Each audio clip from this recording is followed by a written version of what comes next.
dong. Coba diceritakan. Nah, mungkin balik lagi nih ke Mbak Ibnu. Sempat ada rasa pesimis nggak sih ngadain IMCC Jilid 5 ini karena kan udah vakum nih, daring, dan rata-rata adik-adik yang mengikuti IMCC Jilid 5 ini belum pernah menginjak bangku kuliah itu. Bahkan yang semester 3 atau semester 4 pun mungkin ketika baru pertama masuk kuliah itu kayak anak SMA masuk sekolah gitu ya. Gimana gitu? Ada rasa pesimis nggak sih gitu? Bisa berhasil atau enggak? Rasa pesimis dari Abang sih ya mungkin kecil aja. Kenapa? Karena memang dari awal tuh udah dipikir baik-baik. Kan Abang juga divisi muting di KPS ini kan. Nah, Dedi juga termasuk dari anggota divisi muting. Nah, kami juga ada diskusi antara divisi muting. Gimana kita buat MCC buat. Nah, setelah kita udah fokus, udah memang fix buat, udah harus terima resiko. Udah memikirkan hal itu. Baru pasca dari pandemi buat IMCC lagi, udah dipikirkan itu katim-katim yang belum pernah IMCC langsung jadi katim, itu pasti ada kendalanya. Nah itu udah dipikirkan, udah Abang tahu resikonya itu seperti apa. Nah balik lagi ya Abang harus sama-sama kita bergerak sama-sama untuk menyukseskan IMCC itu. Kalau dibilang pesimis ya sedikit aja rasanya. Tapi kayak mana cara nunggu optimis lagi karena pas nengok adik-adik ini latihan. Datang ke tempat orang latihan di kayak gini orang lebih semangat rupanya. Ya udah, kami pun jadi panitia semangat dari duitnya lah semangat.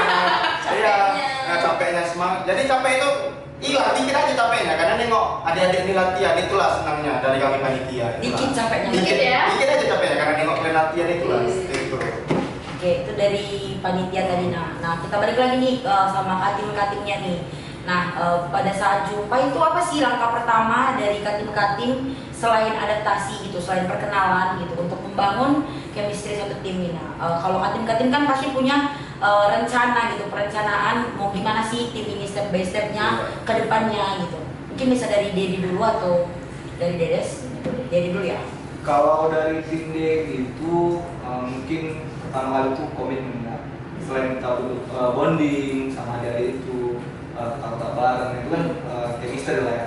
Tapi selain itu juga dia itu buat komitmen. Jadi komitmen itu yang paling penting ya dari MCC. Itu ada beberapa alumni ataupun senior itu mengatakan komitmen itu lebih penting. Ya komitmen itu di atas dari sekarang. Jadi walaupun chemistry-nya bagus sama dia itu, tapi mereka nggak komitmen itu sama aja. Jadi pertama kali present sama mereka bangun chemistry. Setelah itu bangun komitmen, mungkin komitmen kan. Berarti setelah bangun chemistry ditentukan nih komitmennya ini mau ke depannya gimana? Serius ya pembahasannya ya? Serius. Harus penting kali komitmen. Kalau sama Dedes gimana? Komitmen dulu nih atau? Iya itu gimana? Itu memang paling penting sih kak. Lupa itu debat. Dan ya benar. Dan juga kepastian. Kalau dari Desuta sendiri ya nggak tahu dengan katim-katim yang lain kan. Awalnya itu kan memang waktu pas pertama kali ketemu itu memang hampir 12 orang gitu kan, udah dibagi anggota kan kita 12. Nah yang pas pertama jumpa itu cuma 7 orang atau 8 orang, disuka lupa. Jadi memang harus mencari orang-orang lagi. Nah yang lain-lain itu disuka coba komunikasikan, disuka tanya kan kenapa nggak datang nih. Ya udah hibur lah untuk nyari-nyari ya kak, karena kan memang juga nggak ada kontaknya.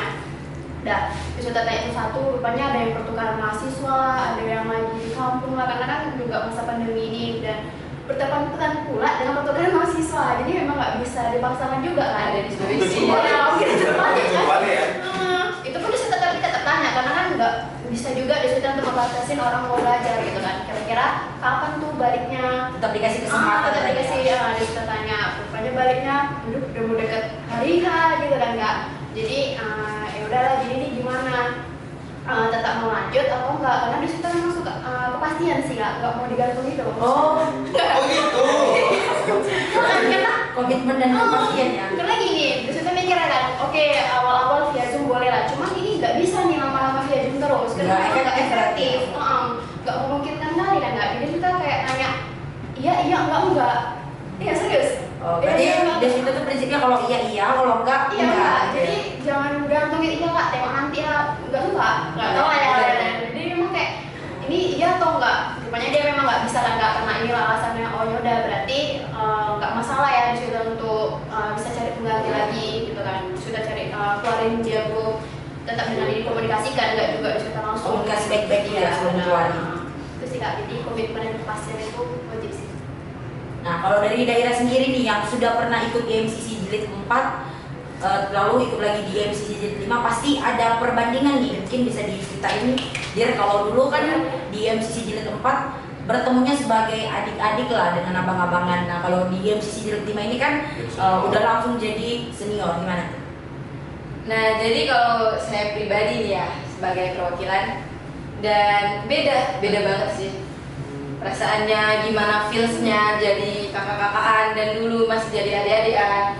Rasa kagetnya itu ada, tiba-tiba lah kok udah jadi senior aja nih, harus jadi semester 6 aja gitu. iya harus bangun image yang bagus nih untuk adik-adiknya, karena kalau dari kakaknya aja udah mencontohkan hal yang nggak baik, ya nggak menutup kemungkinan dong adik-adiknya bakalan kayak dia juga. Iya, tanggung jawab untuk menjadi lebih baik lagi yang dipentingin. Ya gimana caranya supaya adik-adik ini dapat feelsnya, oh iya memang harus serius, oh berarti memang harus kayak gini perilakunya, tutur katanya, ya biar mereka pun di KPS ini, di MCC ini nggak cuma sekedar belajar aja atau berpraktik sidang aja, tapi gimana cara mereka menghargai satu sama lain, bagaimana cara mereka bekerja sama, iya benar, bagaimana mereka cara membuka forum, bagaimana cara menyampaikan kritik ataupun saran ketika ada suatu hal yang tidak bisa diterima oleh pribadinya, ya dengan cara yang baik juga. Nggak bisa dong kita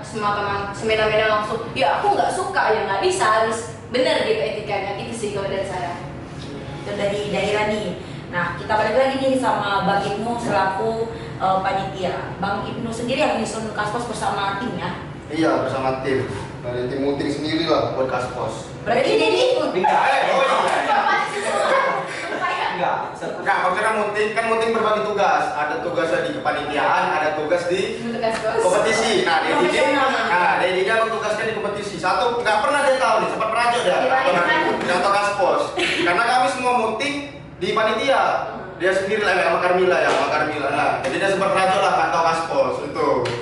Nah, gimana sih Bang nentuin tema kasus posisi ini? Karena ini pasti punya pertimbangan dan pasti nurunin kasus posisi itu ada tujuannya gitu kan, bukan semena-mena atau seasal-asal mungkin nentuin tema dalam kasus posisi. Nah, mungkin bisa diceritain Bang gitu dari Muting sendiri dan Abang sebagai kepala divisinya. Iya, baik, dari Abang sebagai kepala divisi waktu pertama kali buat Muting udah diskusi juga sama anggota divisi Muting juga, dan kita sepakat ada kasusnya itu temanya korupsi. Itu kami sudah sepakat. Kenapa kami buat korupsi? Ya karena tujuan kami itu yang pertama-tama itu sebagai modal kita nanti untuk menghadapi NMCC selanjutnya. Nah itu bakal mengikuti NMCC berarti ya? Ya, kita semua itulah kita doakan semoga ya, kita akan ikut NMCC selanjutnya dan doakanlah semoga hasil yang terbaik. Amin. Itulah, jadi kami sepakat untuk membuat kasus korupsi. Ya memang banyak sih pro kontra waktu kami buat kasus korupsi itu ya. Tapi balik lagi, kami benar-benar udah punya dudukan kenapa kami buat kasus korupsi ini, dan ya kami tetap jalan karena kami tahu ya risikonya bakal ada, dan kami juga bakal tahu feedback yang bakal didapat KPS itu apa. Nah jadi orang ini pun tahu jadinya, meskipun kalian lah juga kantin-kantin juga kan, juga agak sulit untuk mengajarkan bagaimana dudukan untuk korupsi ya kan. Karena korupsi itu pembuktiannya susah juga, pembuktian terbalik. Nah pembuktian terbalik susah, tapi itu balik lagi feedback yang kita dapat juga bakal akan besar. Nah, resiko yang kita ambil besar, dan kalau kita memang sukses alhamdulillah, ya feedback yang kita dapat besar. Nah, itulah yang terjadi di IMCC tahun ini. Gitu. Jadi itulah kenapa kami memang sudah sepakat buat kasus-kasus korupsi. Korupsi. Nah, itu tadi dari sisi panitia lah. Udah masalahnya, maksudnya udah tema kasus posisinya berat, terus anggota timnya ini rata-rata belum pernah ngikut pemberkasan, jadi pasti ada kendala nih dari masing-masing tim. Nah, sebelum mengajari orang, kita pasti harus lebih paham dulu gitu kan, apalagi sebagai kating. Nah, mungkin dari Dedi sendiri apa sih yang jadi kendala terbesar dengan fakta lapangannya seperti ini gitu? Anggota timnya rata-rata masih belum pernah mengikuti MCC, dan kalau kita lihat dari semesternya sebenarnya ini belum dipelajari ya, masih sangat-sangat jauh dari materi mereka. Semester 5 baru belajar. Iya, betul. Semester 1, semester 2 ini masih dasar. Nah, apa sih yang menjadi kendala paling besar? Bisa diceritain dari Dedes atau dari dulu? Siapa dulu nih? Kalau dari tim Dedi sendiri, itu tadi nggak balik lagi ke kendala terbesar itu mungkin di pengalaman.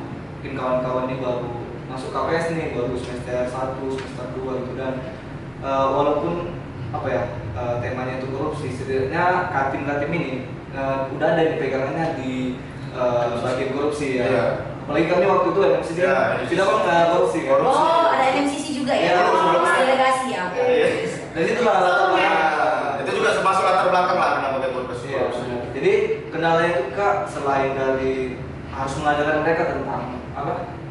Korupsi itu apa? Korupsi itu apa? Persidangan itu apa? Baru persidangan. Kita juga harus mengajarkan apa? Kriminalisasi sistem itu. Singgung dikit dia masalah materi hukum kita. Ya benar. Jadi kita harus tahu nih dari habis pendidikan, penuntutan, baru persidangan, baru proses jalan hukuman yang gimana gitu, itu harus dipelajarin lebih matang gitu. Jadi sebelum kita memberikan materi itu kepada adik-adik, kami ini sebagai kantin yang semester 4 itu memang harus sudah dulu gitu. Jadi untuk mengatasi kendalanya itu ya balik lagi ada itu statement dari alumni yang masih jadi ingat tuh. Siapa tuh, bisa di-spill alumni siapa? Inspiratif juga. Boleh kan nih? Boleh. Itu Bang Kesuma kalau kalian kenal ya. Kalau Bang Kesuma. Karena bagus Kalau kalian jadi kantin itu, kalian harus bisa buat statement gimana caranya kalian memerintahkan seorang tanpa kalimat perintah. Komunikasinya itu juga Ya, jadi komunikasinya itu harus jadi penting. Jadi buat kawan-kawan yang menjadi kantin, coba buat statement kalian memerintahkan seseorang, tapi itu tidak dengan kalimat perintah. Artinya kan Mengajak, merangkul. mengajak. Jadi biar di MCC jilid 6 ini lebih wow dan lebih bagus daripada MCC jilid 5. Mungkin itu pesan-pesan. Oke, mungkin ini jadi jawaban terakhir ataupun pertanyaan terakhir di podcast kita kali ini. Untuk teman-teman yang melihat podcast ini dan mungkin nantinya akan menjadi peserta UMCC Jilid 6, bisa mengambil apa aja yang udah di-share dari narasumber kita. Terima kasih juga dari kesediaan teman-teman sekalian sudah mau jadi narasumber di podcast kita pada siang hari ini maksudnya. Terima kasih Kak. Terima kasih ya Dede. Terima kasih banyak. Sekian, terima kasih teman-teman. Dadah. Dadah.